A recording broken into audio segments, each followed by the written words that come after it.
যাওঁ দেই বাঠি আছে ভাল মাৰিব দে চাপৰ মাৰিব দেই আমাৰ ওজা হয়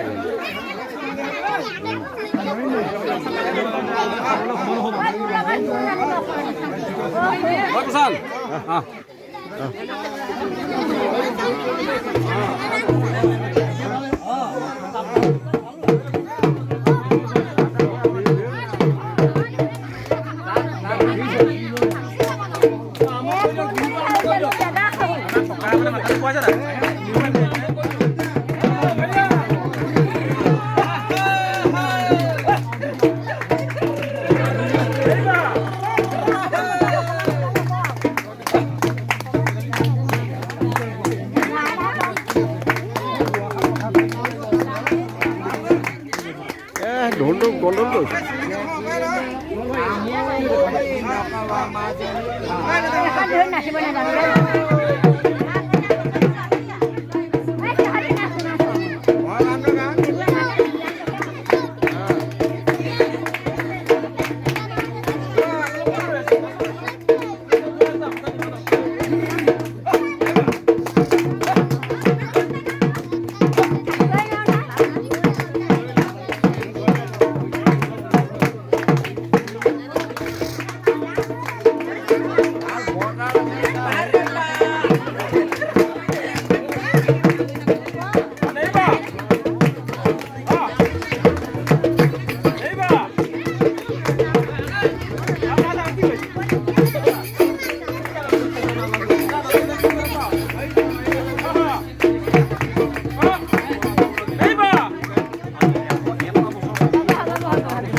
জন্মদিন উদযাপন কৰিছে আৰু ইয়াতকৈ হয়তো এটা ভাল কথা একো হ'ব নোৱাৰে এজন মানুহ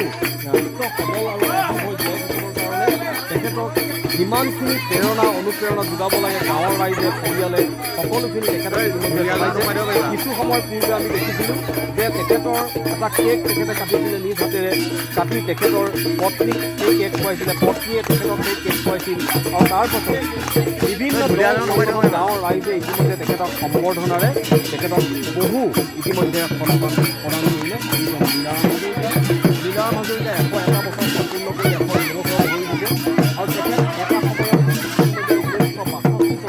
ছ'চিয়েলিষ্ট পাৰ্টিৰ পৰা ৰাজনৈতিক ক্ষেত্ৰলৈ আহি সংসদীয় ৰাজনীতিলৈ আহি তেখেতে বিধায়কৰ আসন অলংকৃত কৰিছিল 5 বছৰ ধৰি আৰু সমান্তৰালত এজন সুদক্ষ ফুটবল খেলুৱৈ আছিল ৰাষ্ট্ৰীয় পৰ্যায়ত ইতিমধ্যে তেখেতে ফুটবল খেলিছিল আৰু অন্যান্য সামাজিক সংগঠনৰ সৈতে জড়িত থকা এইজন লীলা হাজৰিকা আজি সম্পূৰ্ণৰূপে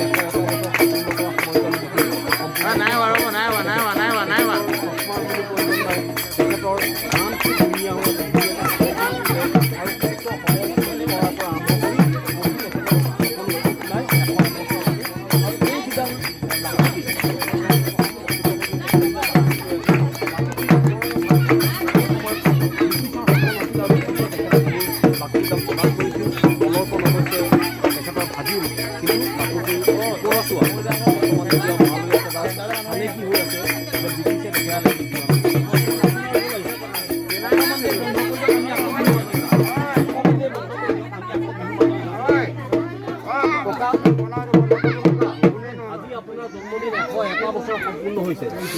কি ক'ব ইমান ধুনীয়া এটা দিন আজি আপুনি